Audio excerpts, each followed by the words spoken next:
Tiffin सिरीजच्या दुसऱ्या भागामध्ये आज आपण एक साऊथ इंडियन पारंपरिक रेसिपी पाहतोय. बऱ्याचदा मुलांना पोळी भाजी नको असतं आणि काहीतरी वेगळं आणि पोटभरीचंही हवं असतं. तर त्यासाठी हा एक उत्तम पर्याय आहे. तर त्यासाठी इथे मी 1 वाटी तांदूळ 2 तास भिजवून घेतलेले आहेत. कुठलाही तांदूळ तुम्ही जो रेग्युलर भातासाठी वापरता तोही घेऊ शकता किंवा इडली राईसही वापरू शकता. इथे मी जो रोजचा भाताचा तांदूळ आहे तोच घेतलेला आहे. फक्त 2 तास भिजवलेले तांदूळ आहेत हे. जर तुम्हाला सकाळी लवकर अप्पे बनवायचे असतील तर तुम्ही रात्री हे तांदूळ भिजत घालू शकता. आता हे फक्त 2 तास भिजवलेले तांदूळ मी त्यातलं सगळं पाणी काढून टाकलेले एका मिक्सरच्या भांड्यामध्ये घेते. पाणी सगळं काढायचं आहे आपल्याला आणि हे एकदा आपल्याला पाणी न घालता असेच फिरवून घ्यायचे. आता हे तांदूळ मी फिरवून घेतलेले आहेत. आता यामध्ये आपण नारळ घालूयात. तर साधारण 1 वाटी जर तांदूळ असतील तर पाव वाटी किंवा अर्धी वाटी नारळ तुम्ही घालू शकता. पुन्हा एकदा मी नारळ घालून पाणी न घालता याला फिरवून घेतलेले. असं केल्यामुळे आपलं जे बॅटर आहे छान होतं. आता हे या पद्धतीने चांगलं फिरवून घेतलं की यामध्ये आपण गूळ घालूयात. जेवढे तांदूळ घेतले तेवढाच गूळ घालायचा आणि 1 केळी घातलेली आहे.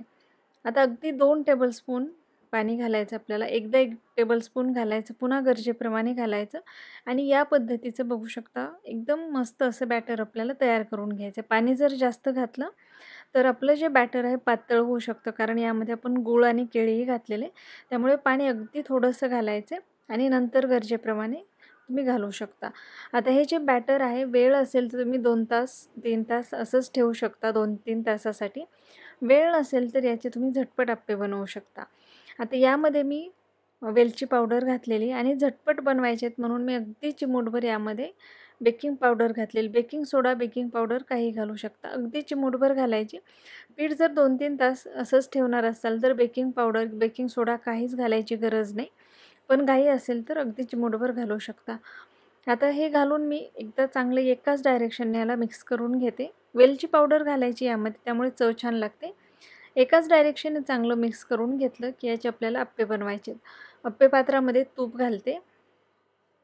यामध्ये शक्यतो तुपाचाच वापर करायचा. आणि जर मुलं तूप खात नसतील तर मग तुम्ही तेलही वापरू शकता. पण तुपामुळे याला चव खूप छान येते. आता आपलं जे बॅटर आहे ते घालूयात. जसं आपण इतर वेळी अप्पे बनवतो सेम त्या पद्धतीनेच आपल्याला हे अप्पे बनवून घ्यायचे. याआधी मी बऱ्याच वेगवेगळ्या प्रकारे अप्प्याच्या रेसिपी शेअर केलेल्या आहेत. इन्स्टंट अप्पे असतील, जे डाळ तांदळाचे अप्पे आहेत ते असतील, उपवासाचे अप्पे असतील, अशा बऱ्याच रेसिपी आहेत. त्यावर झाकण ठेवायचे आणि लो टू मीडियम फ्लेमवरती आपल्याला भाजून घ्यायचे. खूप मोठी फ्लेम करायची नाही, कारण यामध्ये आपण गूळ घातलेला आहे आणि खूप मोठी फ्लेम केली तर गूळ पटकन जळू शकतो. त्यामुळे थोडे मंद आचेवरतीच याला भाजून घ्यायचे. वरतून मी पुन्हा थोडंसं तूप सोडलेलं आहे आणि याला आता आपल्याला पलटून घ्यायचं आणि दुसऱ्या बाजूनेही छान भाजून घ्यायचे. नॉनस्टिकचं अप्पे पात्र असेल तर तुम्ही तेही वापरू शकता. इथे मी लोखंडी अप्पे पात्र घेतलेले. त्यामध्ये गूळ असल्यामुळे यामध्ये थोडे आपल्याला काळजीपूर्वक अप्पे बनवावे लागतील, कारण जर तुम्ही मोठी फ्लेम केली तर गूळ पटकन जळतो आणि ते भांड्याला लागूही शकतं. त्यामुळे मंद आचेवरती छान या पद्धतीने याला भाजून घ्यायचे. आता मी याला पलटवून घेतल्याने दुसऱ्या बाजूनेही भाजून घेतलेले. तर बघू शकता खूप मस्त असे आपले अप्पे तयार झालेले आहेत. तर हे तुम्ही मुलांना दिले तर मुलं आवडीने खातील. हेल्दी आहेत. यासोबत तुम्ही दुसरं काही देण्याचीही गरज नाही. नुसतेही छान लागतात आणि घरी जर खायला देणार असाल तर नारळाच्या दुधासोबतही हे अप्पे खातात.